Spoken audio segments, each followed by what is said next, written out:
Hello दोस्तों, कल की क्लासों में हमने देखा था कि किसी चतुर्भुज के तीन निर्देशांक दिया हुआ रहे तो चौथा निर्देशांक कैसे निकालते थे। आज हम देखेंगे कि किसी त्रिभुज के तीन मिडिल पॉइंट दिया हुआ रहे तो उनके निर्देशांक, मिडिल पॉइंट दिया रहे तो त्रिभुज के निर्देशांक को कैसे निकाला जाता है।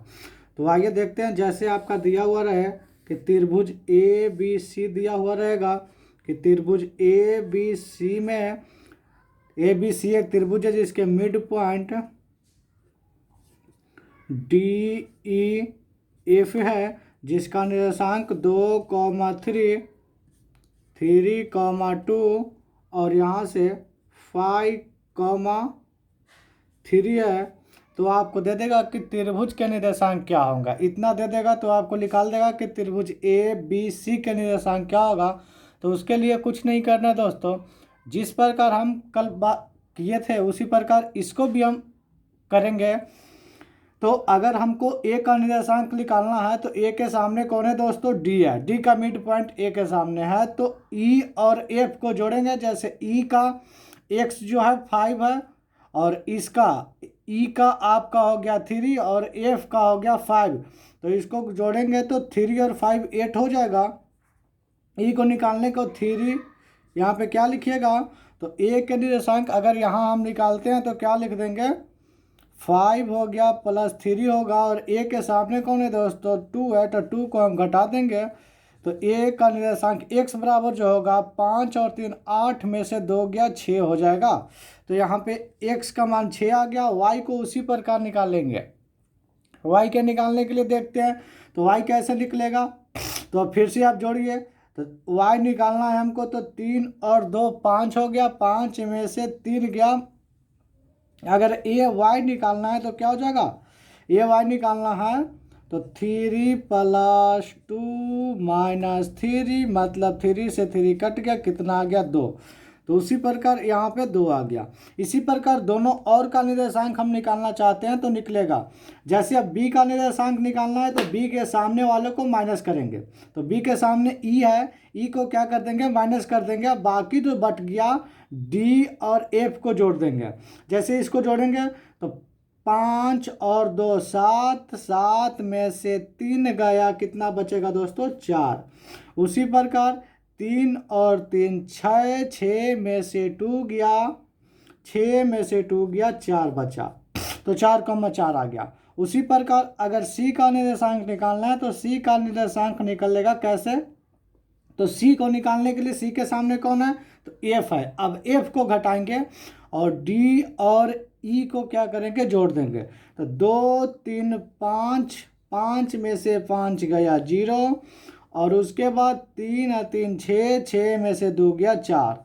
तो यहाँ से हम लोग देखें कि किसी त्रिभुज में ए मिड पॉइंट दिया हुआ रहे तो त्रिभुज का हम लोग निर्देशांक कैसे निकालें। एक और क्वेश्चन लेके बात करते हैं दोस्तों कि एक और क्वेश्चन अगर दे दिया जाए तो एक और क्वेश्चन हम लेकर दिखाते हैं आप लोग को कि फिर से आएगा कि नहीं।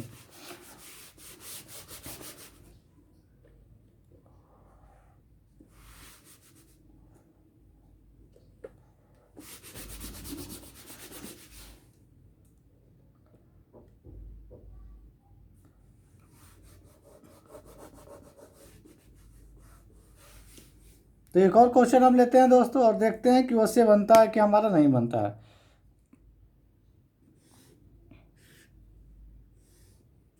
ए बी सी एक त्रिभुज फिर से लेते हैं जिसका मिड पॉइंट डी ई और एफ दिया रहे, जिसका निर्देशांक डी एफ का निर्देशांक 5, 3 दिया रहे, -2, दिया रहे और 3, 4 दिया हुआ रहे। तो ए बी सी के निर्देशांक निकालेंगे कैसे। तो ए बी सी का निर्देशांक निकालने के लिए हम क्या बताएं दोस्तों कि जिसको निर्देशांक मतलब ए को निर्देशांक निकालना है तो हमें ए के सामने वाले को घटाएंगे, बाकी दोनों को जोड़ देंगे।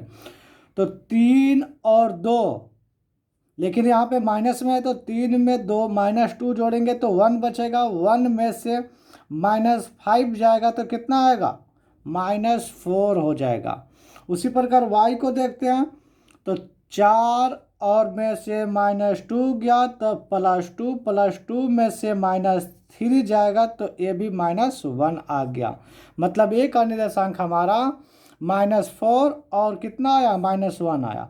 उसी प्रकार बी के निर्देशांक हमको निकालना है, तो बी के निर्देशांक निकालना है तो बी के सामने ई है तो ई को माइनस करेंगे दोस्तों, ई दोनों को जोड़ेंगे तो 3 और 5 8 हुआ, 8 और -2 माइनस माइनस प्लस हो जाएगा तो 8 और 2 कितना हो जाएगा दोस्तों, 10 हो जाएगा। और इसका निर्देशांक निकालना है y का, तो 4 और 3 7 7 और फिर माइनस माइनस प्लस 7 और 2 9 हो जाएगा। उसी प्रकार इसको निकालने के लिए क्या कीजिएगा, तो इसके सामने कौन है दोस्तों, तो इसके सामने f है, तो f को माइनस करेंगे और ये दोनों को जोड़ देंगे। तो 5 में से -2 गया था 3 में से 3 गया 0। अब फिर इसको निकालना है तो इसको माइनस करेंगे तो 3 और 2 तो -1 नहीं +1 बचेगा, +1 में से -4 जाएगा, +1 में से -4 जाएगा -3। तो ये आपका ABC का हमको निर्देशांक आ गया कि ABC त्रिभुज का निर्देशांक निकल गया। फिर से हम देखते हैं कि कैसे वो बनेगा आपका। तो देखिए मिटाते हैं आपको और इसको सूत्र लिखवा देते हैं, उससे आप किसी भी को निकाल लीजिएगा निर्देशांक को।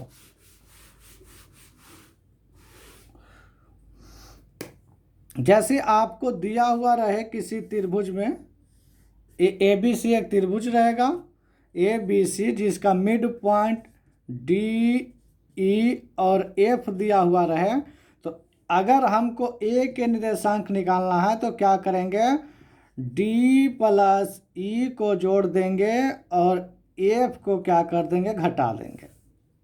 उसी प्रकार B का निर्देशांक निकालना है तो इक्वल में क्या करेंगे, B के सामने वाला E है तो F + D को जोड़ देंगे और E को घटा देंगे।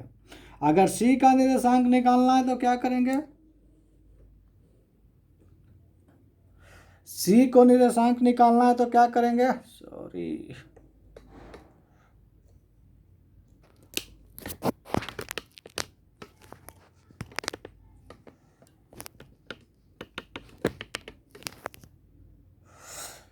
ये नज़र नहीं आ रहा होगा बी दोस्तों, बी को फिर से लिखते हैं हम।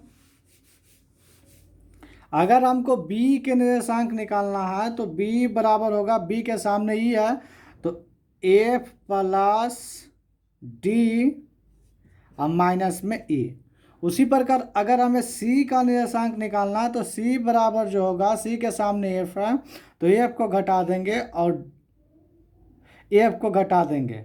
C के सामने कौन है, C के सामने F है तो F को घटा देंगे, D + E को जोड़ देंगे और F को क्या कर देंगे, घटा देंगे। सॉरी दोस्तों, A को निकालने में हम लोग गलत कर दिए, A को निकालने में हम लोग D को घटाएंगे।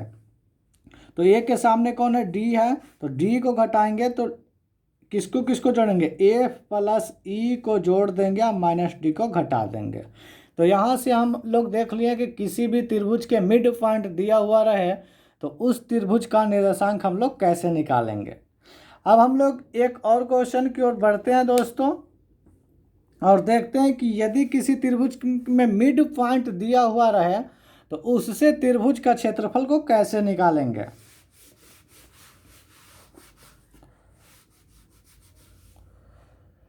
नहीं तो यहीं तक रहने देते हैं दोस्तों। कल हम लोग देखेंगे कि किसी त्रिभुज में मिड पॉइंट दिया हुआ, अगर कल की क्लास में हम लोग देखेंगे कि त्रिभुज है ABC एक त्रिभुज है और त्रिभुज का मिड पॉइंट DE और F दिया हुआ रहे, उसका निर्देशांक DE और F का निर्देशांक दिया हुआ रहे, तो हम लोग इस त्रिभुज के क्षेत्रफल को हम लोग कैसे निकालेंगे और कल की क्लासों में हम लोग बात करेंगे। तो अगर वीडियो अच्छी लग रही होगी तो अपने दोस्तों तक शेयर करें, लाइक सब्सक्राइब भी कर दे दोस्तों, ताकि आगे आने वाले जितने भी हॉट शॉट फॉर्म हम उसको लेकर आएंगे। तो उसको लिए आप वीडियो को देखने के लिए धन्यवाद। लाइक शेयर और सब्सक्राइब जरूर कर दे दोस्तों और दोस्तों तक भी अपने पहुंचाएं। Thank you.